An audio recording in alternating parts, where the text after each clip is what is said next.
Well, I am an awkward fellow after all. I want you to think about the first time you felt the feeling of falling in love. Think about that uncomfortable but soothing, warm but chilling, inviting but foreboding feeling that tells you that this person is going to be taking up most of the space in your brain for the foreseeable future.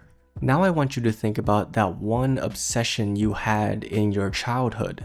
That one thing that you would continuously read about and rant to your friends and family about for hours despite their bored expressions and annoyed groans. It didn't matter to you because to you, whether it was the Loch Ness Monster or Bigfoot or even aliens, it was the coolest thing in the world to you, and that's all that mattered. I feel like these are two very integral experiences in many people's upbringings, and one anime this season managed to marry those two feelings into a holy matrimony of peak. Let me introduce you to Dandadan.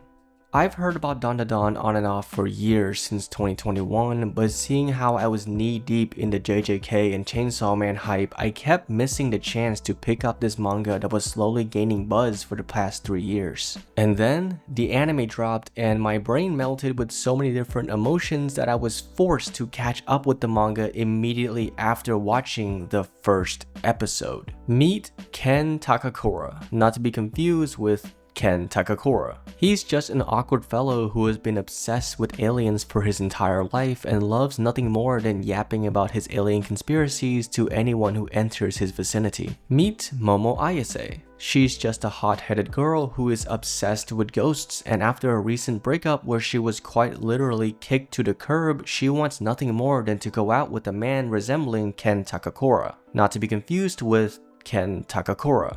The two happen to meet when Momo defends Ken from some bullies, and the two begin a heated Reddit debate about which of their obsessions is cooler, the paranormal or the extraterrestrial. This leads to a friendly wager to prove once and for all which of their supernatural fantasies are real. Momo goes off to an abandoned building in search of aliens, while Ken goes to a creepy haunted tunnel in search of ghosts. Unfortunately for the both of them, both of these creatures turn out to be real, and they really want to demonetize my video. Let's just say that the aliens that Momo encounter have way too much in common with Griffith from Berserk, and the spirit that Ken encounters is a big fan of Rocky Mountain oysters. Luckily for Momo, before the aliens could repeat episode 1 of Goblin Slayer, a possessed Ken climbs through her smartphone and proceeds to obliterate all of the aliens through the tried and true method of gobbling. At the same time, this gives Momo a chance to unlock her latent telekinetic powers to defeat the rest of the aliens and keep Ken's cursed spirit from going wild. The two end up crashing the UFO, and Momo learns that her new friend shares the same name as the actor she's been madly in love with. And when he drops the same line as that actor, Momo comes to the unfortunate realization that this person in front of her will be living rent-free in her head for the foreseeable future. This episode stands as one of the best first episodes I've seen in a while. It's up there with the first episode of Attack on Titan, the first episode of The Promised Neverland, and dare I say, even the first episode of To Your Eternity. Let me know in the comments down below if you want me to make a video dedicated to Your Eternity, because I love that anime and way more people need to be talking about it. The thing that drew me into Dandadan is the amazing visual style that feels so familiar for most of the run, and then when things get going, it drops you into this mystical space where colors and shapes don't matter anymore and you get hit with nothing but pure action and adrenaline,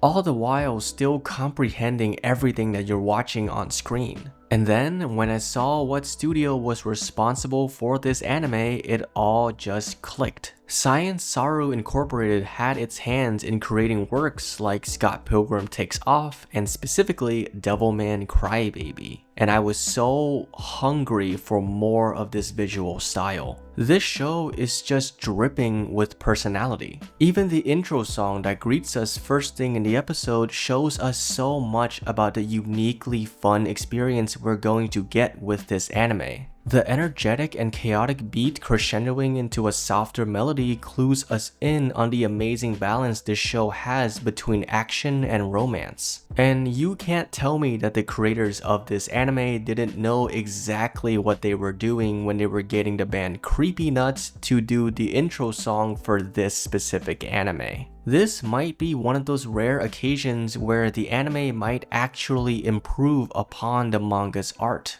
I know it's crazy to say when you have manga panels that are this gloriously detailed. Yukinobu Tatsu, the creator of Dandadan, deserves so much praise for being able to produce such high quality art on a weekly basis. However, what the manga lacks as a medium is color, motion, and sound. And the anime takes full advantage of these three aspects to make these pages come to life in a way I've never seen before. Take, for example, the scene where the possessed Ken climbs through the smartphone into the alien ship.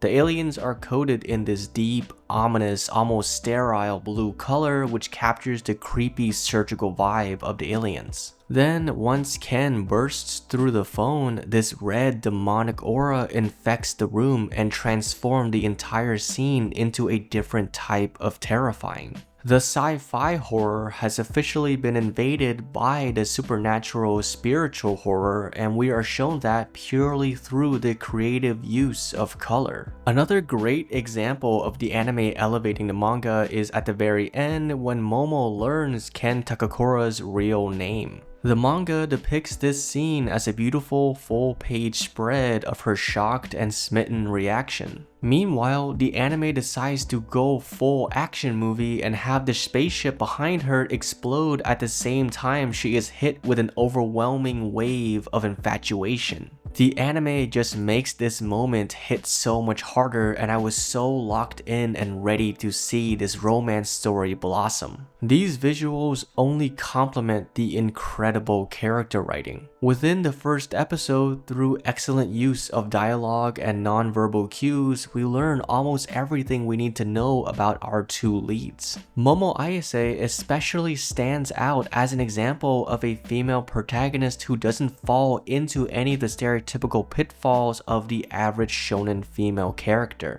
Even though the overarching plot is a love story, being love-struck isn't Momo's defining character trait. She is often the strong-willed, confident leader of the duo who comes up with creative ways to solve their problems. Ken Takakura, or Okarun as he's called in the manga, on the other hand balances out Momo's determination and passion with his honest righteousness and adorable demeanor. The romance plot that these two go on throughout the story doesn't feel like it intrudes on their ghost adventures or alien encounters. Many of the supernatural plot elements actually complement the budding romance between these two as they both grow, learn, and improve not just as protectors of their small town, but as teenagers navigating true love for the first time. Dandadan gives you everything you need from an anime. Gorgeously animated action, deliciously cute and endearing romance, and a rich depth of lore pulled from real-life inspired yokai or Japanese spirits. I fundamentally believe that this will be the best anime to come out of 2024. But this is where you come in. What do you think about Dandadan? Let me know your thoughts in the comments down below, and as always, don't forget to like and subscribe, and I'll catch you next time with some more lukewarm takes.